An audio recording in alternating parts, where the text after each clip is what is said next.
Welcome back to Friar Talk, everybody. Hope your day is going well. Of course, outside of the Padres aspect of it right now, we're gonna be doing a stream. I don't know how long we'll be going tonight. Probably not the longest. As you can see, we haven't really been going live in a minute. We had a shorts video that came out yesterday just about the Padres offense kind of struggling overall, but it's been a rough spurt right now for San Diego, and you see the offensive struggles, and I feel like not only yesterday's game, because yesterday's game was I guess not only today's game, but yesterday's game as well. Both these last two games were brutal offensively. And in terms of overall runs, I mean, you score 4 runs, you score 3 runs. That's not like terrible production. But the difference is that you lose by 1 run in two different games where you have so many opportunities at the end of the game. And you, instead of finding a way to win, the Padres just are finding ways to lose. And it is getting really, really frustrating from a watching standpoint right now. Today's game was absolutely atrocious. The Padres, I mean, you can look at three guys basically there for the reason why the Padres struggle so much. One being Trent Grisham. Trent Grisham went 0 for 4 with 4 strikeouts and 9 guys left on base, coming up to plate 2 different times with the bases loaded, 1 out, strikes out both occasions. One of them was a 3-pitch strikeout that was pathetic. That was terrible. Grisham is in one of the biggest slumps we've ever seen him in, and that's saying a lot too, because Grisham has been in some rough slumps before. So Grisham has a terrible game. He's completely fallen off the face of the earth. He's hitting a buck 90 right now. Tatis had a terrible game. He went 0 for 5, left 7 on base. Soto 0 for 4. He had a rough game as well, a couple strikeouts, but I mean, Soto's been playing well for the most part. Tatis has been playing well for the most part, and they played good in this series besides today. And then we go to the game before, and you have the Odor pickoff at the end of the game, which is just unexcusable. I mean, and I saw people saying like, oh, it was like a play that they were running. They're not running a play in that situation. That's a Odor's lost on the base pass, and his only job is to not get picked off at first base. And he somehow gets picked off at first base. Fernando looked really good yesterday, was just killing the baseball. And he doesn't get to come up in the ninth inning because Odor gets picked off with guys on first and third, 2 outs in the bottom of the eighth when Kim, the 7-hitter, is up. So then you go into the ninth inning, and the Royals closer was named Barlow, is pretty good, and he goes 7-8-9. We know what the Padres' bottom of the order looks like. It's almost like every guy's an automatic out. That almost ends the game. You know how much different it is? Let's say Kim gets out. Forget him even tying the game. If he gets out in that situation, you have 8-9-1.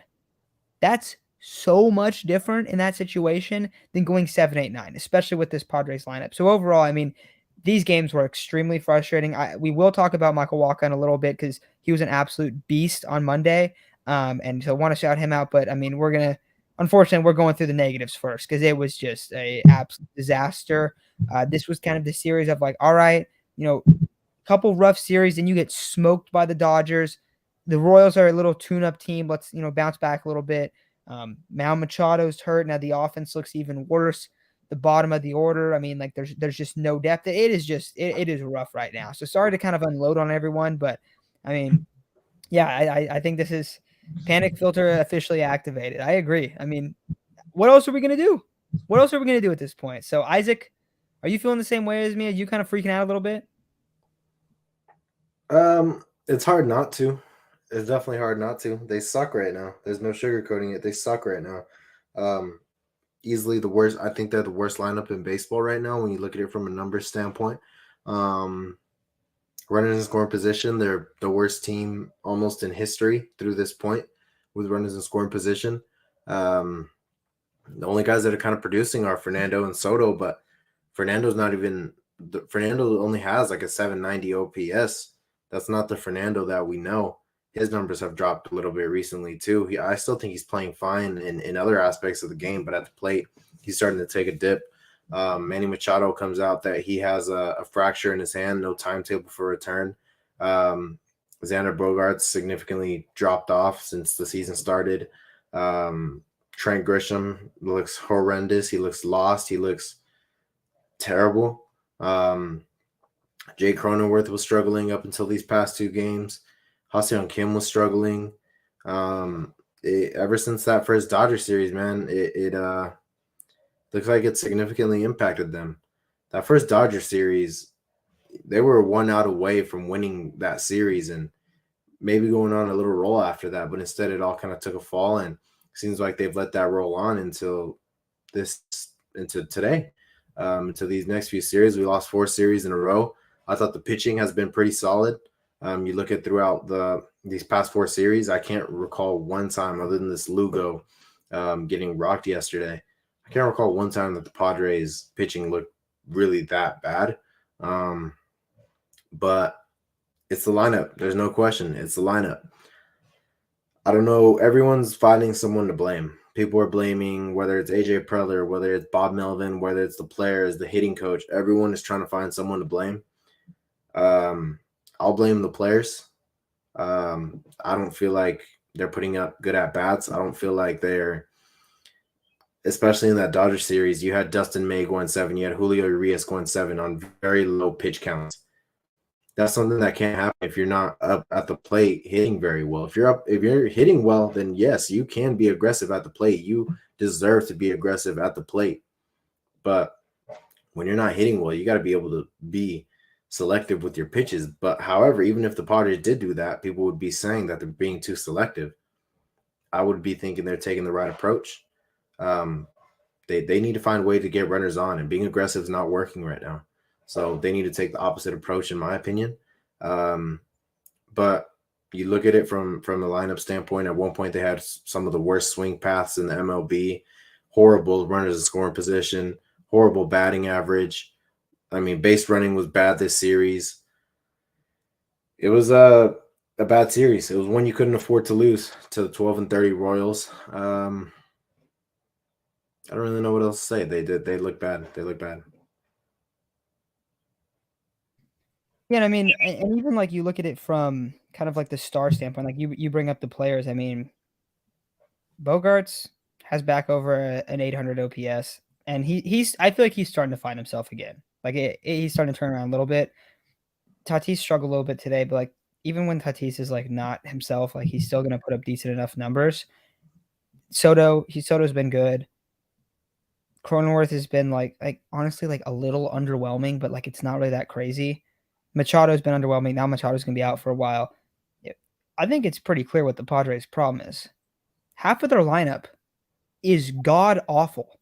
Yeah. Half of their lineup looks like you could call up anyone from AAA and they would outperform these guys. Yeah. Odor, I'm sorry, but like I get that people like Odor and like the clubhouse likes Odor.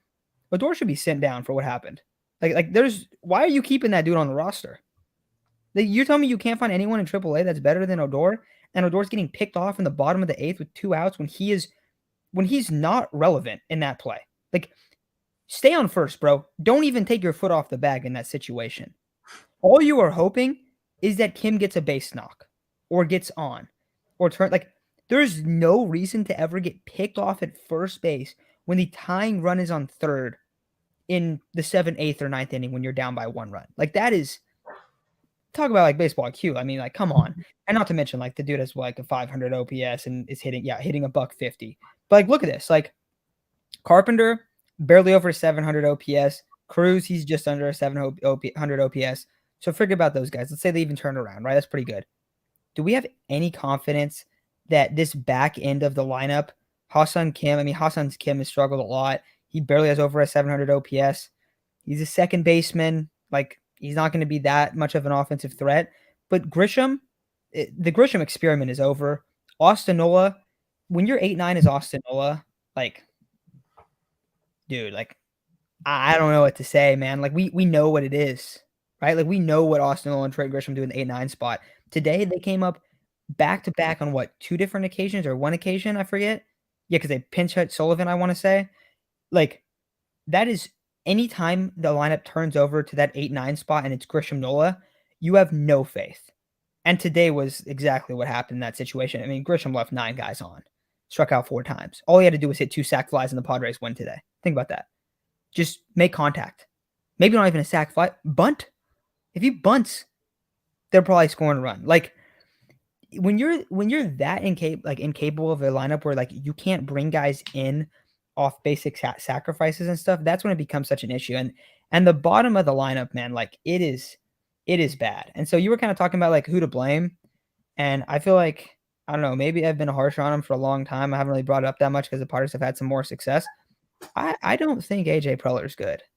I think AJ Preller got put in the best situation a GM could ever be put into, where he gets Fernando in a trade, and we can say that they developed Fernando.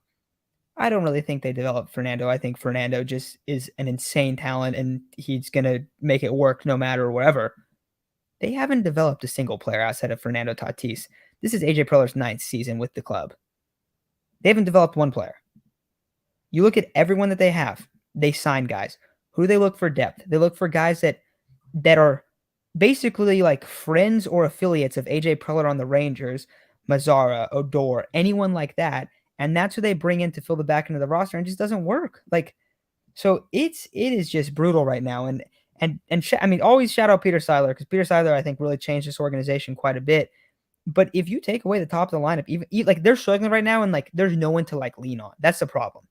Other teams, their stars struggle. They have guys to lean on. They have guys they call up to develop. They have everything like that. The Padres have been through so many farm systems at this point where it's like you have to develop at least more than one player. There's no one. There's no one else. So it's rough when you have no depth. Like, and I guess like for us, like because we talk about the Padres so much, we haven't really talked about the lack of depth of this team. We didn't emphasize that because what are we looking at? We're looking at a roster and we go, damn, dude, look at the top five. Look at the top six of this lineup, bro. We got Jake Cronenworth batting six. But we're not really taking into account, like Isaac and I were talking about this before. Jake Cronenworth's the second baseman. You put him into a first base spot, what happens to his value? It diminishes immensely. And so that's what we're seeing now. And you're seeing a lineup that isn't complete, and it's so reliant on the top of the order that you feel that the stress on the top of the order. Like you see Fernando's frustration. I see a lot of people talking about how he's been so overly aggressive. He has. But how would you not be overly aggressive when everything is on you every at bat? On that top of the order, everything is on you guys to produce, because you know if you don't produce, the bottom of the order is going to give you nothing. And it's tough, man. It's tough. So it is a really, really rough spot. I see people saying down here like that, people are saying I'm making good points or whatever. I mean, I feel like I felt like this way for a while about Preller. I think Preller's been overrated for a long time. I think that Peter Seidler kind of carries the organization a little bit, but you have to be able to develop players. Like we're gonna need to see someone come up. And I think maybe we'll talk about it soon, like different guys that can come up, but it's like we got to bank on like two positional units that are going to have what, a 600 OPS. We're going to be lucky if the catcher position has a 600 OPS. That's dead last in the league. I don't need to go look at those numbers. That is dead last in the league. I can guarantee that. So it's brutal, and it's not like the Royals are a good team. The Royals are terrible, and you lose to the Royals right now, and it feels pathetic right now. I'm not gonna lie, like it feels pathetic because like, yeah, I see people talking about Jackson Merrill. It's very early in the season for Merrill. I'm not too concerned like with him, but it's more about when the guys get to the league. It's that they don't perform here, and then they go elsewhere and they perform there. So I don't know, man. I'm feeling really frustrated right now. Isaac, I know you're feeling the same way, but it's tough, dude. Like, how are you gonna be positive? You can be positive about the pitching. We'll Yeah, change a little bit. We'll talk about the pitching. We'll be all happy and stuff then. But like, what is there to say positive about the offense? no, there's nothing. There's nothing. I mean, it felt like even before the season started, there should have been a decision made between Jake Cronenworth and Ha-Seong Kim. I still felt like there were holes on this team, in whether it be the pitching staff or behind the plate. Now, it was reported that the Padres tried getting Sean Murphy and some other catcher, or it was Christian Vasquez. They tried getting those two. Unfortunately, it didn't work out. I don't know if Kim or Cronenworth would have been involved in that trade, but it seems very obvious that Jay Cronenworth's offensive value diminishes when he goes to first base. And when you look at it, it's like, well, Jay Cronenworth's bat was very valuable as a second baseman. It was very valuable as a second baseman because his defense was also really damn good and he could hit for some power. But when he goes to first base, you're not looking at a very productive offensive first baseman. Looks great on the field. On the field, defensively, looks fantastic. But when you turn a guy that's not at second base, at least, it didn't feel like he was a defensive first guy. He was able to hit pretty good and play good defense. When you move him to first base, now you got a defensive first guy. Now you got two defensive first guys in the infield with him and Ha-Seong Kim. Now you got three defensive first guys when you include Trent Grisham. Now you got another defensive first guy when you include, he's not even defensive first, he just sucks, Austin Nola. A team can only afford one or maybe two defensive first guys. In my opinion. That's the way I see it. You can only afford one or you can only afford one or two defensive first guys. Okay. So now it feels like even to this point, something has to be done between Cronenworth and Ha-Seong Kim. I don't think you should platoon them. Why? One of them is a good trade piece. We know which one is the better trade piece because he's less expensive and he's better defensively. One can net you something that can actually really help you. Now, you will have to go out and acquire an actual first baseman, but who cares? That's not that bad. That's not a bad position to be in. I think it's pretty easy to acquire a solid first baseman, one that can provide you more power than Jake Cronenworth can. I feel like I sound insane saying this because everyone loves Jake Cronenworth and Ha-Seong Kim, but those are all defensive first players, and you can't afford to have many of those. Like, you look at the lineup from top to bottom, the first four, I feel confident in. Even if they're not up to their potential right now, I feel confident in. The rest feels like a guaranteed out, if you ask me. 5 through 9, almost every time, feels like a guaranteed out right now. Leaving a lot of guys on. I mean, I don't know, man. I don't know. There's not anything really to be positive about when it comes to this Padres offense. I don't really know what to say. It's kind of shocking because this was consensus, one of the top 5 offenses in baseball. Only thing to cling on right now is the past few years have shown that teams who are – there's not a team in the NL that – what I'm trying to say is the past NL champs have not been defined by their start of the season. 2018 Dodgers started 20-27. 2019 Nationals didn't really do good all year. They did pretty good at the end of the year. They got hot. The 2021 Braves only won 88 games. The Phillies looked horrible at the end of the season. They just got hot. So, I mean, Shoot, bro, the Padres last year. The Padres last year, yeah. They started pretty hot, but from like June, like mid-June to late August, they were like 37-42. Or from June to late August, something like that, something bad. They weren't that good for a long period of time. So, there's optimism in the fact that literally almost, except for 2020, the fake season, none of the teams in the past 4 or 5 years have been defined by the start of their season. So, take it with a grain of salt. We don't know what the Padres are. The Padres aren't as storied a franchise as the Braves, as the Dodgers. They're not. But I think they got the roster to be able to overcome this. Yeah, and I think that we're gonna have to see changes, right? Like you're talking about trading Ha-Seong Kim or Jake Cronenworth. Dude, I got a Jake Cronenworth jersey, but like Jake Cronenworth is not good to have as at first base, and his OPS plus and stuff like 110 to 130 for his career up until this year. That's okay at second base. That's really good at second base, bro.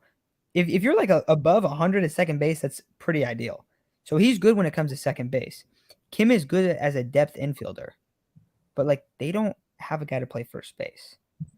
I thought that the one thing I was kind of like a little bit concerned about is I thought that the idea of like when they signed Carpenter to be the DH, I was like, oh, I don't know if I like this idea. And then they brought in Nelson Cruz, and I was like, okay, I could get behind this. This is okay. You can have these two guys. But like it's just hasn't really worked out on that front. And you brought up how many defensive first players there are. Nola, you can't even count him defensive first because he's a liability at throwing guys out. Even though, bro, today he actually dotted someone. I think it was Bogarts ended up dropping the ball. It was actually a dot. It was like the first time I was like, oh, Nola, look at that. Finally. But like Nola's not good. He can't hit. Kim can't hit. Grish can't hit. And like you have those guys, and then it's like, okay, well, who's your depth pieces? Who's coming up? Like who's gonna be off the bench? Because most teams have guys off the bench. It's like, oh, this guy's Like last year, CJ Abrams. Look how much more depth the Padres had last year. Even like I had brought up Mazzara, kind of talking about Odor, but even like Mazzara hit pretty well early on for the team. And then you look later on into the season, right? And later on into the season, you had who was it? I'm trying to think. You ended up having For depth. yeah, you ended up having Drury and Bell. That was Yeah. pretty solid. Even though Bell like struggled, and Bell would be all right on this team, bro. Like if we're being honest, like it wouldn't even be an outlier. Like last year was like an outlier because he was struggling, but like that's not even that bad. Bell had a couple good at bats in the playoffs and stuff too. Like there was just a lot more depth in terms of the lineup. Where this year it's all on those top four. And if those guys aren't producing, or now Machado's not in the lineup, like it's getting really scary. And they're gonna have to make changes. Like maybe it's trading guys around, moving guys around, but like they have to find a way to upgrade their offense at catcher, first base. And I don't know what they're gonna do in center field. I really don't. Now, I don't know if Fernando can take over playing center field. If somehow he could start playing center field and they could trade Grish for a better offensive right fielder with less control, I would do that in a heartbeat. I don't know how confident they are in putting Fernando in center field, and I don't know if it's a good idea because you can get banged up in center field a lot easier. So like there's a lot of risk there. So I don't know if that's a good move even, but like you have to find a way to improve your offensive production in those areas because you cannot have your center fielder hit a buck 90 and have a 650 OPS again, especially when you have Austin Nola, who right now is hitting 151 with a 472 OPS and has a non-competitive at bat 9 out of 10 times he comes up to the plate. You just can't have that. So you're gonna have to make changes. Like, and if Preller doesn't, if they aren't good, Preller's gonna get fired. Like I don't know if everyone knows. Like Preller will get fired if they aren't good this year, because this is one of the this will be if they don't make the playoffs this season, this would be one of the most disappointing seasons like of any franchise in baseball. It'd be really really bad, really really bad. Trade Grisham for Myers. I mean, I don't know if you want to trade for Myers. You could get, that's another guy, dude. Myers was your depth late in the season last year. Myers wasn't, he didn't even have a position. Odor is your guy this year. Think Yeah. about how much better Myers is than Odor. Yeah. And Myers was raw at first base too. Yeah. I don't want to talk about Will Myers though. Chase is in here, so we can't talk about Will Myers. Yeah. When Azokar comes back, dude, forget it. Honestly, Azokar started over Grisham last year for a while. Are we gonna be surprised if that happens again? He might provide you literally zero power, but him in the ninth spot getting on base more often than Grish and being able to bring a couple of runners in is a lot more valuable than Grisham going out there and going 0 for 4 for a month. When Grisham gets hot, start him, sure. But when he's struggling, like you just can't play him. You cannot play him. Because if I come up to the plate and Grisham comes up to the plate and we're gonna do the same thing, that is not a good sign, bro. That is not a good sign if we're gonna both go up there and strike out on 3 pitches. That's not, we cannot cope with that. So, I mean, yeah, I see. Oh, people are talking about Hosmer hitting good. I don't know if you saw it. I tweeted something about runners in score position. People brought up Hosmer hitting good, and I was like, but we don't need to bring up Hosmer right now. That's not a plus. Yeah, Azukar is also a lock for a stolen base. Yeah, I mean, I guess Azukar and Campy were kind of like your depth pieces that would have helped the situation right now, but they are both hurt. Campy's not going to be back for a while. I saw someone talked about where is he? I can't say his name. I forgot. Relieving pitcher, left-hand relieving pitcher that's been on the team for about 5 years. He got moved from the 15-day IL to the 60-day IL. I don't know if you saw that, Isaac, but he's done. Yeah, I'll pull up a couple injuries right now to kind of show where everyone's at. But I don't know, Isaac, what else are you thinking about this lineup, and what do you think about the rotation too? Because we do get Musgrove and Snell. Snell's been pitching a lot better, so that's good. It's encouraging for the Red Sox series, but like, I don't know. What are you thinking? Well, I mean, the pitching has been good. There's no question the pitching has been good. Snell's looked good lately. Musgrove has looked okay. Darvish looked good. I mean, yeah, I don't really know what else to say, man. There's a sense of urgency. There needs to be some sort of sense of urgency from the lineup. I'm trying to remember what the the stats were looking like at the end of the game today, but because I honestly I know Darvish was doing good for a little while, but I don't know if he ended up giving up all those runs. I don't know if it was him or I don't know who it was. Um, Let me look it up. Yeah, Darvish ended up allowing 4 earned, but 3.56 ERA, and he looked good for a good, decent majority of the game. And I thought he looked good in his last few starts too. Um, yeah, I don't know what really to say, man. There's not a lot to say. We know what the problem is. It's just a matter of trying to fix that problem. You're absolutely right about the depth. Last year's depth, it was, I mean, at least in the playoffs, it was Will Myers, Brendan Drury, and Josh Bell were platooning, and you could have either of those guys come up at any time in the game and feel confident, and not fully confident because they weren't that great with us, but feel more confident than Rugi Odor or and Brett Sullivan, any of these other bums you got right now. This just doesn't really feel like a team that's third in payroll. It doesn't really feel like it because so much money is allocated towards the major assets, and not enough is allocated to the guys that need to have role players. Not enough is allocated towards role players and depth. Austinola sucks, but Brett Sullivan sucks too. You know, if one of Machado, Kim, Bogarts, Cronenworth, if one of them has to have an off day, or even Tatis, Rugi is the next dude up. Rougned Odor is the next guy up. Come on, that doesn't make any sense to me. That's bad. That's really bad. Like, I understand at the beginning of the season last year the depth wasn't as that good, but Mazzara didn't do that bad. Azokar didn't do that bad. Like, they had guys that were producing, not great, but better than the guys right now. Alfaro? Alfaro, Alfaro yeah, would be the best Alfaro catcher right good. now. Alfaro was solid. Yeah, man. I mean, another sign of optimism is that really you look at it throughout the league. There's only a handful of teams that are actually doing good or living up to their potential, and it's who? The Rays, the Dodgers, the Braves, and the Orioles. That's it. Those are the only 4 teams off the top of my head that are actually balling out. The rest are either in the same boat as us or they're just not that good, or they're just outperforming. I don't know. They're outperforming and they're expected to decline. I don't know. But I mean, this is a bad team right now. There's no sugarcoating it. I don't know what the hell's flying in here. But this is a bad team right now. And it's very obvious what the issues are. But somehow, some way, they got to find a way to navigate through these issues because time's not running out in terms of the wild card race. But now you're 8 games back of the Dodgers.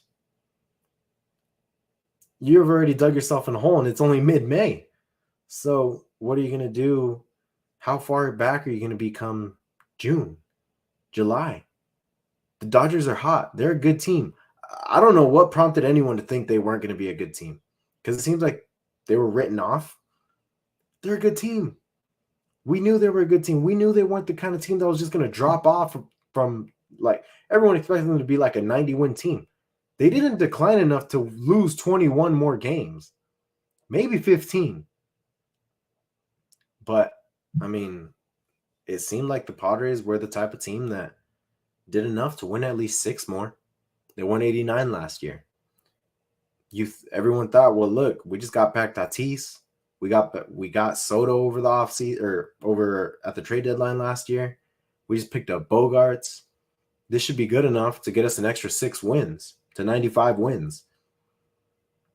It's not.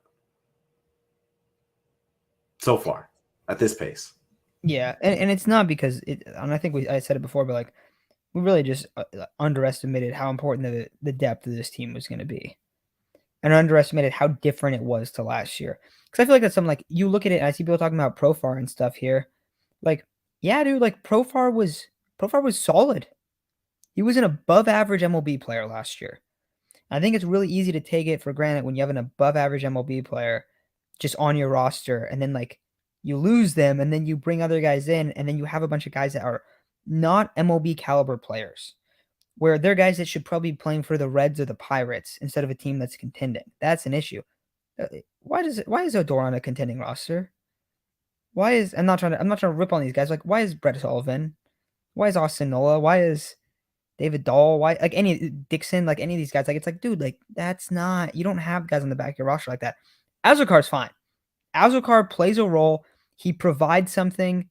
Last year, Alfaro played a role. He provided something. Like there's a lot of guys that played a role and specifically were in that role. But there's a lot of guys in this team that are just bad and they don't do anything. So there are a lot of dudes like that. You brought up some of the teams that are struggling in the league. Padres right now are sitting at 20 and 24, right? The Mets 20 and 23, the Phillies 20 and 23, the Cardinals 17 and 26. They're all struggling. Go to the AL. These teams are kind of struggling, but they're not as bad. The Yankees are 25 and 19, but they're in fourth place. That's just because the AL East is absurd. But then you look at it, the Astros are struggling, but they're 23 and 19. So they're not as bad. But in the NL, it is the case. Like there are a lot of teams that are good. They're going to be competing for a wild card spot. But that just makes it scary. Because that means late September, those games are going to matter a lot for the Padres unless they go on an absurd hot streak where they're just ripping off wins.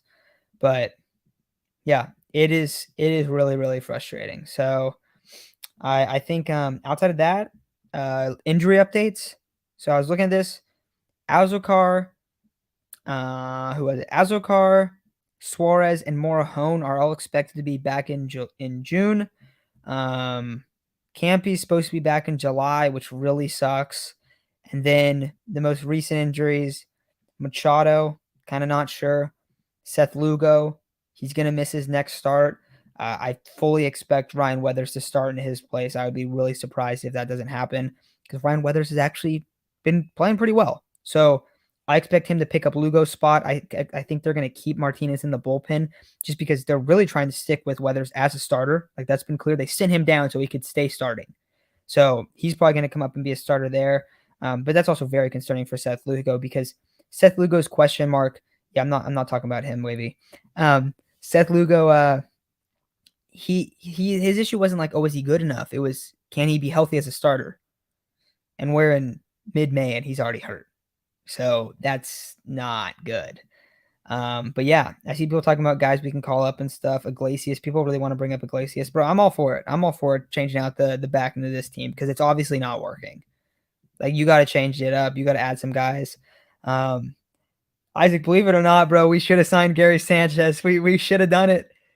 I know you hate that, but like, can you argue it, bro? At least he did a couple nukes every once in a while, right? No, I mean, you gotta really. Everyone's got to realize nothing's worse than Austin Nola right now. It's really bad. It's really bad when you can hit a single or a double and your OPS go up so much. It went up so much. Not that it was good before, but now it's like at a 4 something. It went up. It shouldn't be to the point where you get one good hit and it goes up that much. That's really bad. But I don't know. I don't really want to talk about him anymore. I don't really want to talk about the Padres right now. You look at these next few series, it's Boston. They're 23 and 20. Then you play the Nationals. Then you go on a road trip. I know the Yankees are in that road trip. No, I believe. Yeah, sorry. It's 3 games against the Red Sox, 3 or 4 against the Nationals, 3 against the Yankees. And then you got the Marlins coming up, the Cubs coming up, the Rays coming up. So it's not that bad of a schedule. The Rays are hard as hell, but it's not that bad of a schedule. I think you should be able to beat the Red Sox. You should be able to beat the Nationals. The Yankees aren't playing great, but they're playing better than us. So I don't know if you should be able to beat the Yankees, but got to figure it out. You got to figure it out. First off, you got to stop losing all these series. 4 in a row is completely unacceptable. Getting swept by the Dodgers is unacceptable. For sure. We didn't even get a chance to talk about that series. But getting swept by the Dodgers is unacceptable right now. Losing 2 to the Royals is arguably even more unacceptable. But right now, everyone is saying the Padres suck. I can't argue. I can't argue with you. Even though I think this is still a good team, even though I still think this team's going to make the playoffs, I can't argue with you if you think they suck. If you're trying to find someone to blame, whoever you're blaming, I can't argue with you because I don't know what's wrong. I really don't. I can't pinpoint what is wrong. So there's no arguing that they're not a good team right now. That if you're scared they're not going to make the playoffs, it's justified because they haven't shown the potential to be a playoff team right now. If you think they'll be sellers at the deadline, even though I highly doubt it, go for it. I'm not going to tell you how to fan. I will not tell you how to fan. But I'm going to keep an optimistic view and think that they're still going to make the playoffs because I do think they're good. I do think it, dude. Can't argue that. I mean, you can't really argue that. But this will go down as maybe the most disappointing season in Padres history if this continues. It's actually inarguable. This would go down as the biggest disappointment in Padres history. 2015 comes nowhere near this. So I'm going to keep an optimistic view, thinking that they're going to find a way to get out of it, to get out of this rut, knowing that other teams in the past have also gotten out of this themselves and gotten hot in October. At the end of the day, even if we don't win the division, we just got to get to October. Okay, Johnny, the McCree fumble, bro. That's way worse. Great question, though. But, I mean, I don't really have anything else to say about the Padres, man. Like I said, I don't want to talk about them. But whether you want to be pessimistic or optimistic, man, I mean, you do you. I'll remain on the optimistic side. Yeah, I mean, I think that's fair. I think, well, what does it take, bro? Is it just like one? Like, I mean, maybe we'll go back. We just need like one grand slam for like everyone to get like lit real quick, and then it'll be a little bit better. That's what I hope. But I still don't know if that's the case. But I don't think that. I think adding a little bit to the back end of the roster would do a lot. I saw people saying that either Iglesias or Tim Lopez should be called up. I agree, dude. You got to change up the bottom of the lineup. You got to do something. I'm trying to think. Hey, what was the catcher that came up in 2021? He's still on the team. He's in AAA. Still on the team? It was Webster Rivas. Rivas is still on the team, right? I think we got a different Rivas.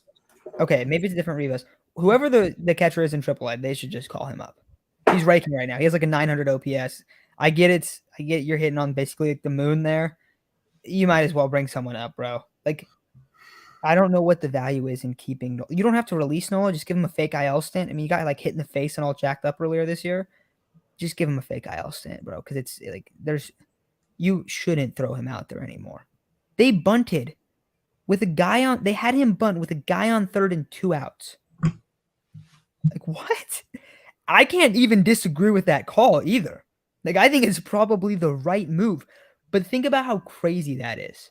You're bunting with a guy on third and 2 outs, but all you need is a blooper. You just need a bloop hit. So, yeah, I mean, I don't know. I think Tim Lopez should get called up for Odor. Yeah, Webster Rivas is like 40 years old. Yeah, I know, but it was whatever. Yeah, I don't think it was Webster Rivas. I think it's a different Rivas. Yeah, I think that's probably gonna do it for us, man. We'll have a couple episodes out the next couple days. We'll probably have one out tomorrow night, like more like later, and then we'll put something out on Friday as well. So we'll have a couple more episodes this week, but I think that's probably gonna do it for today. Definitely a rough spot in the season, but let's hope this is. I think I said this already earlier this season, but let's hope this is the lowest moment because it is bad right now, bro. It is 4 straight loss series, get swept by the Dodgers, you get beat by the Royals in a series, like 4 games below 500. It's got to change, and it's got to change soon. I don't know if you saw this, Isaac, but Padres clubhouse are basically like close to the media. It's been like close to the media for a couple days now. They got to figure it out. They got to figure it out, and they got to figure it out soon.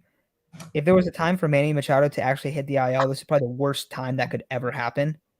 Because like I see people saying that like, Machado doesn't care because he got paid and stuff. I mean, Machado already got paid $300 million, so I don't think that really makes any sense. I think it's more on the bottom of the lineup. I think Cronenworth has kind of been who he is, and he's regressed a little bit, but it's not a good time for Machado to get hurt. That's something that's for sure. Yeah, we need like I don't know what we need, bro. We need something. We need some life, dude. They 'Cause it seems like every time there's an opportunity, it's not executed. I mean, I can't even remember the last time they went deep. Maybe I just Crone haven't went been. deep today. Who? Crone Oh, went deep Chrome. today. Yeah, yeah, right. You're right. My bad. My bad. My bad. But honestly, they just need that. I can't even recall a 3-run bomb. Nothing like that. I can't recall one. Maybe. Oh, obviously in Mexico. That was already 4 series ago. 5 series ago. 6 maybe.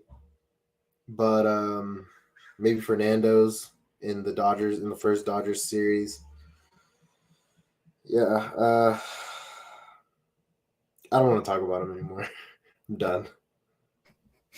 Yeah, sorry guys. Sorry for the harsh ending right here, but I'm with you, Isaac. All right, guys. That's gonna do it. We will be back with a couple episodes tomorrow, and we'll probably go live Sunday night or Sunday afternoon or something like that. So that's gonna do it. But we'll see y'all soon.